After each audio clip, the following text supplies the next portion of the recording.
Hello and welcome to study booster. दोस्तों, आज की इस वीडियो में हम पढ़ने वाले हैं विटामिन के रासायनिक नाम। इसे बड़े ही सिंपल ट्रिक के द्वारा हम याद करेंगे। इसमें हमें मुख्य फोकस इस वीडियो में हमारा विटामिन बी कम्प्लेक्स के रासायनिक नाम पे होगा। विटामिन बी कम्प्लेक्स के जो भी विटामिन हैं जैसे B1, B2, B3, इनके रासायनिक नाम हम ट्रिक के माध्यम से याद करेंगे। तो यदि आप हमारे चैनल पर पहली बार विजिट कर रहे हैं तो चैनल को सब्सक्राइब कर लीजिए। वीडियो पसंद आए तो लाइक और आगे शेयर करिएगा। तो यहाँ से हमारा पहला देखिए ट्रिक क्या है। ये ट्रिक पहले से ही बहुत प्रचलित है, आपने कई जगह इसका नाम सुना ही होगा। रथ एक टॉफी, जैसे आपने एक फिल्म का नाम सुना होगा गदर, तो उसका पूरा नाम क्या है? गदर एक प्रेम कथा। उसी प्रकार हम यहाँ पे याद रखेंगे रथ एक टॉफी। अब यहाँ से आपको इसमें सीरियल नंबर से A, B, C, D, E और K लिखना है। तो यहाँ पे हम लिख लेंगे सबसे पहले A, उसके बाद B, उसके बाद C, यहाँ पे D, E और लास्ट में हम क्या लिखेंगे? K। तो देखिए, अब अगर आपको किसी भी विटामिन का नाम भी नहीं याद है, अगर ऑप्शन में आपको आता है तो आप उसे कर लोगे। इसे हम आगे जब क्वेश्चन करेंगे इस पे तो उसमें हम समझेंगे कि किस प्रकार से हम इसे कर सकते हैं। देखिए, अब कोई पूछे आपसे विटामिन ए का रासायनिक नाम, तो र से होता है, पहला अक्षर र आएगा, मतलब रेटिनॉल। उसके बाद विटामिन बी का अगर कोई रासायनिक नाम पूछे तो इसका नाम थ से होगा, थाइमिन। अगर कोई विटामिन सी का रासायनिक नाम आपसे पूछे तो इसका नाम होगा ए से, स्कॉर्बिक एसिड। अगर विटामिन डी का नाम देखा जाए तो इसका नाम क से होगा, क से क्या होगा? कोलेलेक्विफेरॉल। और उसके बाद अगर हम देखें विटामिन ई, तो विटामिन ई का जो नाम होगा वो ट से होगा, टोकोफेरॉल।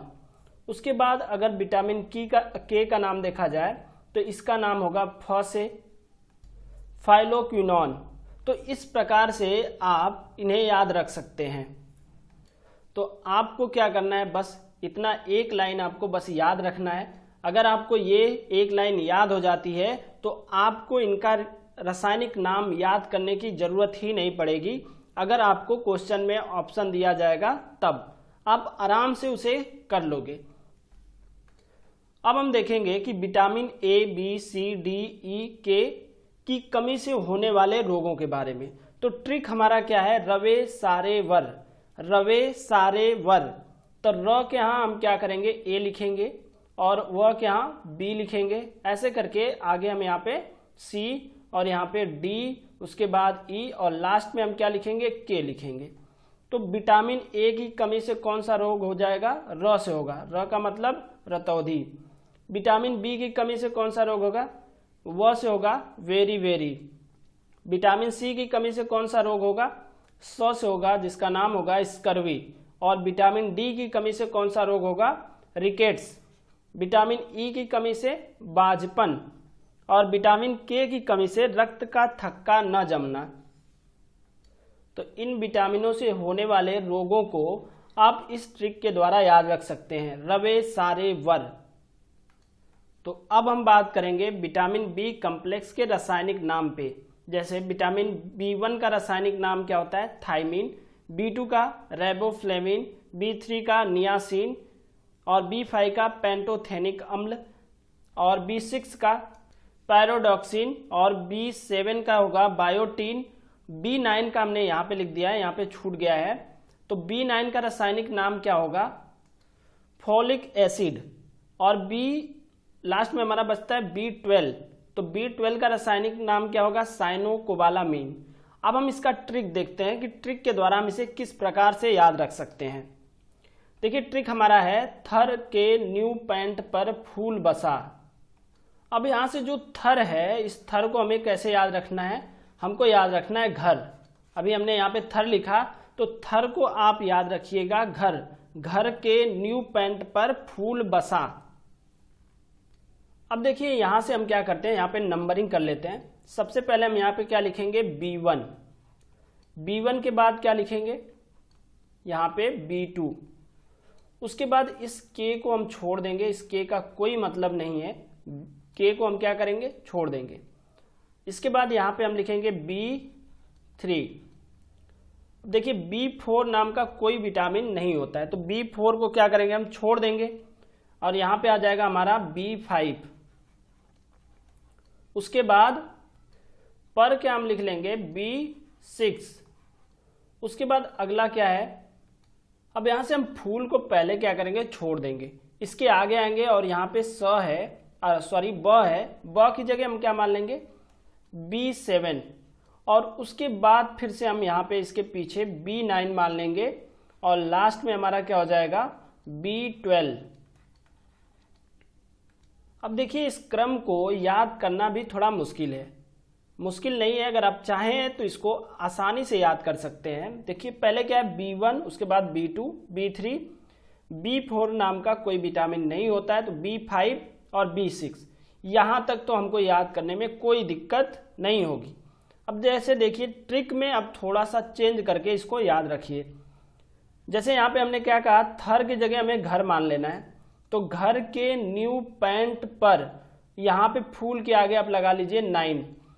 थर के न्यू पैंट पर 9 फूल बसे। अब 9 फूल से 9 से विटामिन 9 और उसके बाद 9 का नाम जो होगा फॉलिक एसिड से होगा, तो 9 फूल, इसको हम कैसे याद रखेंगे 9 फूल और उसके बाद हो जाएगा हमारा B7 ब से और B12 से हो जाएगा।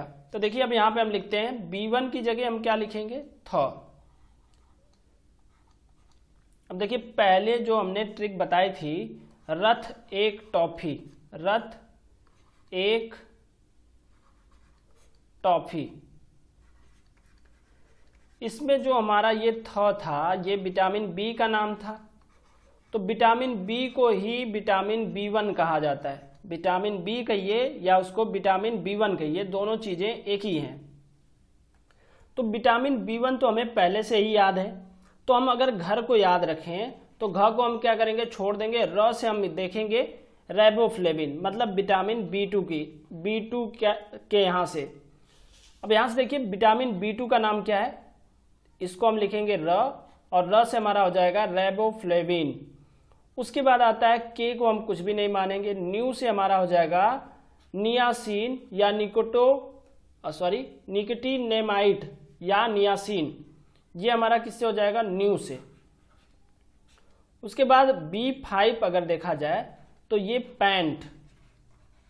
अब देखिए इसको याद रखने का एक और तरीका है, पैंट देखिए प से क्या होगा 5 होगा और प से क्या होगा पेंटोथेनिक अम्ल होगा, तो विटामिन B5 अगर आ जाए तो 5 को हम क्या कहेंगे 5, हिंदी में क्या कहेंगे 5, तो ऐसे हम कह लेते हैं हिंदी में कि विटामिन 5 का रासायनिक नाम, तो 5 का रासायनिक नाम प से होगा पेंटोथेनिक अम्ल। उसके बाद विटामिन B6 जो है ये हमारा किससे हो जाएगा पर से, पायरिडॉक्सिन। उसके बाद विटामिन B7, यहाँ से आप देख सकते हैं कि विटामिन B7 हमारा ब से होगा और ब से क्या हो जाएगा बायोटीन, तो यहाँ पे हम लिख लेंगे ब।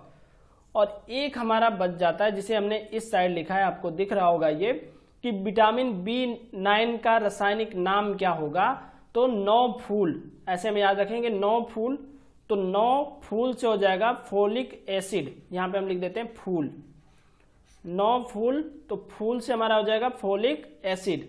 उसके बाद विटामिन लास्ट में हमारा बचता है विटामिन B12, विटामिन B12 और 12 का नाम क्या हो जाएगा साइनोकोबालामीन, 100 से हमारा साइनोकोबालामीन, यहाँ पे हम लिख लेते हैं सा।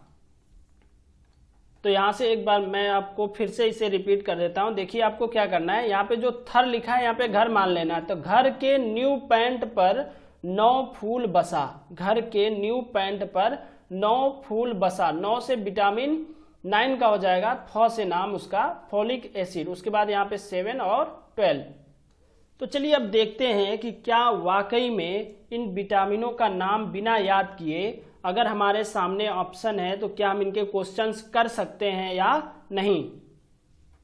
अब देखिए हमारे सामने एक क्वेश्चन है, विटामिन ए का रासायनिक नाम क्या है। मान लीजिए कि हमें कुछ भी नहीं पता है, बस हमें वो ट्रिक पता है रथ एक टॉफी, तो यहां से हमने लिखा रथ एक टॉफी। रथ एक टॉफी।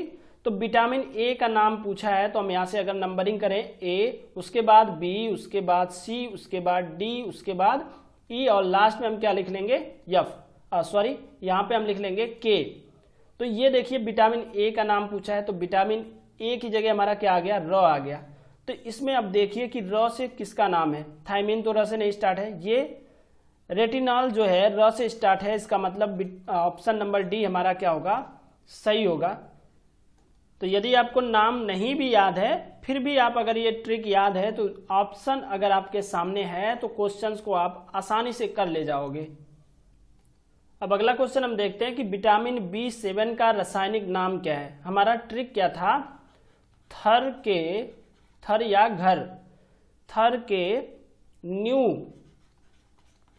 पैंट पर 9 फूल बसा, 9 फूल बसा। अब देखिए 9 फूल को आप यहाँ पे ऐसे लिख लो, मतलब ये विटामिन विटामिन B9 का जो रासायनिक नाम होगा वो तो यहाँ ब्रैकेट में हमने लिख लिया इसको। अब यहाँ से हम क्या करते हैं, नंबरिंग करते हैं। यहाँ पे क्या लिखेंगे, B1 लिखेंगे, उसके बाद B2 लिखेंगे। हमें पता है कि इसका कोई मतलब नहीं है, यहाँ पे हम क्या लिख लेंगे, B3 लिख लेंगे। और देखिए विटामिन B4 नहीं होता है क्योंकि इसको आप कैसे याद रख सकते हैं, देखो पैंट आ गया तो पैंट से मतलब हमने आपको बताया था कि 5 होगा, प से 5 और प से पैंट, तो यहाँ पे हम क्या लिखेंगे B5, उसके बाद यहाँ पे B6। तो इसे तो हमने ब्रैकेट में लिखा है ऐसे, तो हम इसके आगे देखेंगे ये B6 होगा, यहाँ पे हम क्या लिख लेंगे B7 और ये हो जाएगा हमारा B12। तो देखिए B7 का रासायनिक नाम किस नाम से स्टार्ट होगा, ब से स्टार्ट होगा। तो ब हमारा कहाँ है इसमें ऑप्शन में, ब यहाँ ऑप्शन नंबर डी में है, इसका मतलब ऑप्शन नंबर डी बायोटीन हमारा सही आंसर होगा। अब अगला क्वेश्चन है कि विटामिन सी का रासायनिक नाम क्या है। सी का पूछा तो इसका मतलब हम लिखेंगे रथ एक टॉफी, रथ एक टॉफी। अब नंबरिंग कर लीजिए, यहाँ से ए, यहाँ पे बी, यहाँ पे सी, डी, ई, उसके बाद यहाँ पे लास्ट में हम के लिख लेंगे। तो देखिए सी का रासायनिक नाम पूछा है तो सी की जगह में क्या आना चाहिए, ए। अब ए कौन है, यहाँ पे स्कॉर्बिक एसिड हमारा सही होगा, ऑप्शन नंबर ए। देखिए ये क्वेश्चन है कि कैल्सीफेरॉल रासायनिक यौगिक का सामान्य नाम क्या है। मतलब ये है कि कैल्सीफेरॉल किस विटामिन को कहा जाता है। तो देखिए हमने क्या लिखा था, रथ एक टॉफी। तो फिर से हम यहाँ पे नंबरिंग कर लेते हैं, ए, यहाँ पे बी, यहाँ पे सी और यहाँ पे डी। तो क से कैल्सीफेरॉल और ये किस विटामिन का नाम है, विटामिन डी का। ये ऑप्शन नंबर बी हमारा क्या होगा, सही होगा। अब अगला क्वेश्चन है हमारा कि विटामिन ई का रासायनिक नाम क्या होगा। तो यहाँ देखिए हमने पहले से इसे लिखा है, तो विटामिन ई कहाँ पे आ रहा है, ट की जगह आ रहा है। तो ट से इसमें हम देखेंगे कहाँ पे ट है, तो लास्ट वाले ऑप्शन में हमको ट दिखा, टोकोफेरॉल, ये वाला ऑप्शन हमारा क्या होगा, सही होगा। देखिए अगला क्वेश्चन है कि विटामिन के का रासायनिक नाम क्या होगा। तो विटामिन के का हमने यहाँ पे देखिए क्या लिखा है, ए, यहाँ से नंबरिंग हम पहले कर लेंगे और लास्ट में क्या आता है, के। तो के का जो नाम होगा वो फ से होगा। अब चलिए ऑप्शन देखते हैं फ है कि नहीं किसी में। तो यहाँ से देखिए पहले में नहीं है, दूसरे में भी नहीं है, तीसरे में नहीं, ये जो हमारा चौथा ऑप्शन है इसमें फ है स्टार्टिंग में, तो ये वाला ऑप्शन हमारा क्या होगा, सही होगा, फिलोक्विनोन। अब देखिए इस क्वेश्चन को हमने जानबूझ के इसमें इंक्लूड किया क्योंकि ये भी क्वेश्चन एग्जाम में कई बार पूछा गया है और इसे भी याद करने का एक ट्रिक है। क्या है क्वेश्चन कि कौन सा विटामिन वसा में घुलनशील होता है। तो देखिए विटामिन हम क्या याद रखेंगे, कीड़ा जो होता है, कीड़ा का मतलब विटामिन के, vitamin E, vitamin D, vitamin A. कीड़ा जो होता है ये वसा में घुलनशील होता है। तो हम कह सकते हैं कि टोटल 4 विटामिन ऐसे हैं जो वसा में घुलनशील होते हैं, लेकिन इसके अलावा बच जाता है कौन कौन सा, विटामिन बी और विटामिन सी। तो विटामिन बी और सी जो होते हैं ये जल में घुलनशील होते हैं। अगर आपसे क्वेश्चन करे कि निम्नलिखित में से कौन सा विटामिन जल में घुलनशील है, तो विटामिन बी और सी। बी का मतलब है कि जितना बी कम्प्लेक्स के जितने विटामिन हैं वो सभी क्या होंगे, जल में घुलनशील होंगे। तो ये टोटल कितने होते हैं, 9 होते हैं, 9 विटामिन होते हैं। और वसा में घुलने वाले 4 विटामिन होते हैं, कौन से, कीड़ा। अब आइए ऑप्शन पे। पहला ऑप्शन है विटामिन के, तो विटामिन के भी तो घुलनशील होता है वसा में। विटामिन ए भी वसा में घुलनशील होता है। विटामिन डी भी वसा में क्या होता है, घुलनशील होता है। तो यहाँ पे हम लगाएंगे अपना ऑप्शन नंबर डी, उपरोक्त सभी के सभी क्या होंगे, वसा में घुलनशील होंगे। इसके बाद देखिए अगला क्वेश्चन है कि जल में घुलनशील विटामिन है। तो अभी हमने आपको बताया कि कीड़ा को अगर छोड़ दिया जाए तो इसके अलावा जो विटामिन बचेंगे वो सभी के सभी क्या होंगे, जल में घुलनशील होंगे। तो विटामिन बी घुलनशील होता है जल में, ये तो सही है। विटामिन सी भी घुलनशील होता है। तो इसका मतलब विकल्प ए और बी दोनों हमारे सही हैं। यहाँ पे हम कौन सा ऑप्शन लगाएंगे, ऑप्शन नंबर सी। तो चलिए अगला क्वेश्चन देखिए, कौन सा विटामिन गर्म करने पर नष्ट हो जाता है। तो ये हमारा हो जाएगा option number C. Vitamin C जो होता है इसको जब गर्म किया जाता है तो ये नष्ट हो जाता है। तो यहां से देखिए ये क्वेश्चन भी कई बार एग्जामों में पूछा है, मोस्ट इंपॉर्टेंट क्वेश्चन है। निम्न विटामिनों में से किसमें कोबाल्ट पाया जाता है, कोबाल्ट किसमें उपस्थित होता है। तो इसका सही आंसर जो होगा हमारा ऑप्शन नंबर बी होगा, विटामिन B12 में कोबाल्ट पाया जाता है। अगर आपसे क्वेश्चन पूछ ले कि किस विटामिन में आयरन पाया जाता है, किस विटामिन में आयरन पाया जाता है, तो आपका आंसर होना चाहिए विटामिन B9 में आयरन पाया जाता है। तो आशा करते हैं आप इतनी चीज़ों को अच्छे से समझ गए होंगे। यदि आपको ये वीडियो पसंद आई हो तो वीडियो को लाइक करिए, आगे शेयर करिए, चैनल को सब्सक्राइब करिए। अगर कोई नई ट्रिक बनती है तो फिर से हम आपके साथ इसी चैनल पे मिलेंगे। वीडियो देखने के लिए आपका बहुत बहुत धन्यवाद।